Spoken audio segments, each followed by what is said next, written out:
Saaxiibayaal kulan wanaagsan mar kale kan waa qaybtii labaad ee filimkii aadka marka ayadahay uu xasaasiga ahaa. Waad ku mahadsantihiin sida wanaagsan aad u soo qorteen baatu waan arkay commentidina aad baad u mahadsantihiin. Thank you so much. Na dhiirigeliya fadlan waxaan saaranahay wadadii 30,000 ka mid noqo asxaabta nala soo raacaysa diyaaradan aadka u weyn ee xamuulka ah. Thank you so much. Daawasho wacan qaybta labaad. Thank you so much. Assalaamu calaykum waraxmatullaahi tacaala wabarakaatuh. Anigu waxaan ahay King Solver, waxaad iga daawanaysaan King Solver Pro. King Solver Pro. Waayahay asxaabtayda qaaliga ah isku soo noqosho wanaagsan.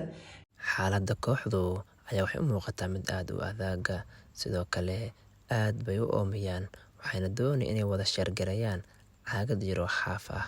Sidoo kale Eric oo doonaya inuu isaguna biyo caba ayaa markiiba shootarka ayaa markale gacanta ka dhaawacaya. Jody ayaa isaga ag xaajoonaysa saaxiibadeed agtooda maadaama xalku aad u cuslaa. Thada ayaa waxa uu arkayaa saaxiibtiisa oo hilibkeeda shimbir u cunayo. Thad oo noloshiiba gabi ahaanba ka qoostay ayaa iska soo soconaya. Markaas ayaa waxa uu u imaanayaa isaga saaxiibadii. Waxaa la yaab leh shootarkii oo aanan marnaba xabad ku dhufan Thada. Eric oo aan awoodin hataa inuu isnuuxiyo waxay indhihiisu qabanayaan dawaco dhankiisa u soo socota, balse hataa isma dhaqaajin karo.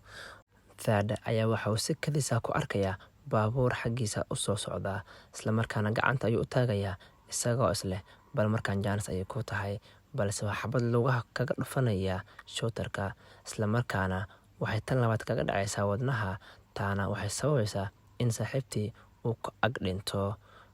Darawalada gaarigan ayaa isla markiiba arkaysa xaaladda goobtan inaysan caadi ahayn. Inta aysan go'aan qaadan, shootarkii khatarta ahaa ayaa markiiba farta xabad kaga jaraya, iyada oo aad u argagaxsan.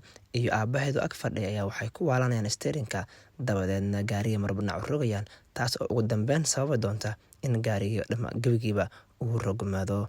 Kadib waxaa aad u argagaxaya Karen iyo saaxiibteed Jody, balse waxaa meesha ka soo baxaysa gabadhii darawalka ahayd, laakiin markiiba madaxa ayuu xabad qaadaya shootarkii khatarta ahaa. Aabaha oo doonaya in uu badbaadiyo gabadhiisa ayaa Karen waxay u sheegaysaa in halka uu ku jiro ay safe tahay, uusan shootarkana arki karin, isla markaasna u waco booliska 911. Odaygii oo aqbalataa iyada ah oo isku dayaya inuu waco ayaa isla markiiba shootarkii ayaa wuxuu xabad ku dhufanaya gaariga taangiga, isla markaasna waxaa qarxaya gaarigii, odaygiina halkii ayuu ku dhimanayaa. Dhimashada odaygan waxay mar kale caqabad ku noqonaysaa Jody iyo Karen oo isla markaana ka soo haray guud ahaanba kooxdii oo dhan.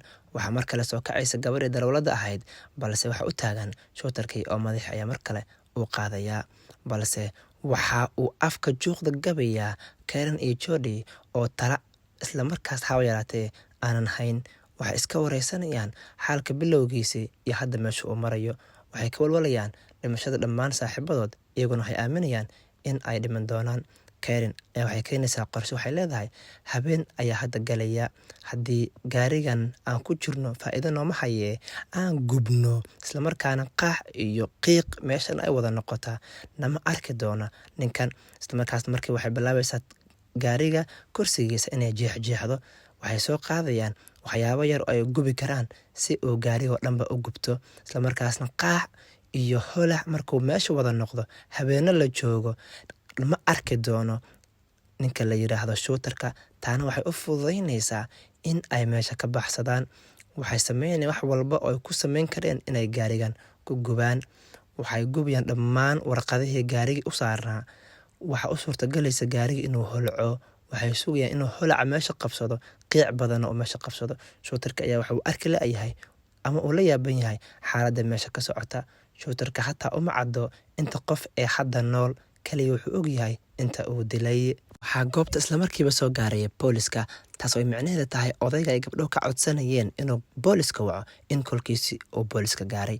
Booliska ayaa isla markiiba istaagaya marka ay fahmaan in goobtu aysan caadi ahayn, waxayna dalbanayaan gargaar intaan ka badan, balse shootarkii ayaa afka xabad kaga dhifanaya darawalka, taas oo ay micnaheedu noqon doono in boolisku ay iyaguna iska caabiyaan. Halkaasna waxaa ka bilaaban doona dagaal booliska iyo shootarka. Shootarka ayaa markiiba waxaa u suurtagelaysa in laba boolis uu degdeg ku dilo. Karen ayaa waxay u sheegaysaa Jody inay halkan isaga baxsato maadaama ay fursad ay yeeshato ay labada dhinac iyagu isku maqan yihiin, laakiin way diidaysaa.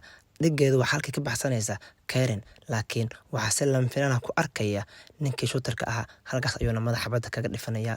Kooxdii ka koobneed 6 qof waxaa kasoo haraya kaliya Jody. Maadaama darawalka gaariga booliska uu dhintay, Jody ayaa waxay go'aansanaysaa inay gaariga booliska dada ku gasho. Labada nin ee kasoo hartay 4 nin booliska ahaa waxay mar kale u fududaanaysaa shootarku in labadii kale uu dilo.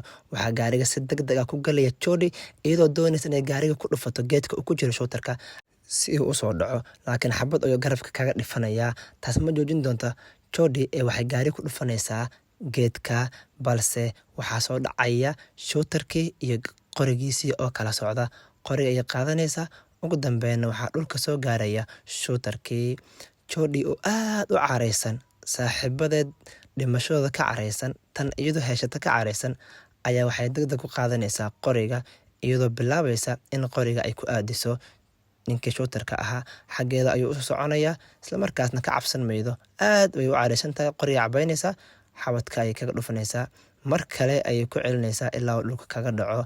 Iyadoon aaminsanayn dhimashadiisa ayay madaxa xabadda ka saaraysaa, isla markaana tii saddexaad ayay madaxa kaga dhifanaysaa.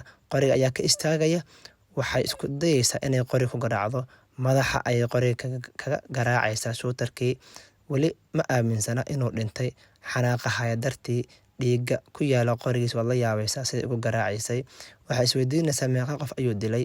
Waxay mar kale madaxa kaga dhufanaysaa qoriga, laakiin nasiib darro xabadda ayaa raacaysa, iyada ayayna xabadda dhuunta kaga dhacaysaa. Laakiin dhammaadka filimkan ayaa waxaa su'aalo badan ka keenay daawadayaasha, xataa aan aniga ku jiro, laga yaabo adigana inaad hadda isweydiinayso. Filimkan ayaa waxaa qalad galay siday daawadayaashu aaminsan yihiin directorka, maxaa yeelay Jody waa ay guuleysatay, iyada ayaana gacanteeda ku dashay ninkii dilay dhammaan saaxiibadeed, iyadana maalin iyo habeen ku hayay halkan. Laakiin ugu dambeyn in iyaduna ay dhimato, weliba gacanteeda ay isku disho, taasi ayaa xoogaa waxaa laga keenay dood. Adiga daawade, sidee baad u aragtaa in Jody ay iyaduna dhimatay? Daawade, haddii aad halkan soo gaartay, fadlan ka mid noqo asxaabtana gaarsiinaysa 30,000, maxaa yeelay waxaa inoogu dhiman in ka yar 4,000. waxaan saarannahay diyaaradii 30,000 nagu soo biir. Asalaamu calaykum waraxmatullaahi tacaala wabarakaatuh.